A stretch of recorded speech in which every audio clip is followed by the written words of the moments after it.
Жаным қарындасым түрің солың ғой сен. Кеше дем Валентинде біреу солдырып жіберді ме? Не айтып жатсыз? Айып етпе жаным. Көңілсіз болып жүрмеші, мен саған шашлик берейін, шашлик жеп алшы. Сосын оны қалай өтеймін? Келісе береміз, қарындасым келісе береміз оған бәрі. Шашлик жемейтін болдың ғой. Жайшы? Жеңген кеп қалды. Кете тұр, өзім шақырам, не? Ассалаумағалейкум. Уағалейкумассалам. Еттеріңіз халал ма? Халал ғой. Бопты онда ма? Ей, мал. Харам десе кетіп қаласың. Халал десе аласың ғой. Сондай ма? Ажыратып алсаң айып анау. Бұйырса тауға шайнадық класстастармен. Сол пландап қойдық қой. Міне шығарсың. Гәп әңгіме әшін, гәп демекші ана гәптің өзін ұйымдастырып алыңдаршы.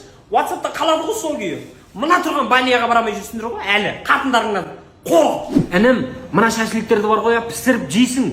Ойбай, мынаның дәмі бар ғой, мынаның дәмі шикідей ше, шикідей қалай болады деген дәмі?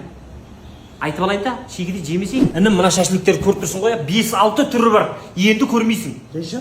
Бәле акция қойып жатырық қой біз Шымкент бойынша.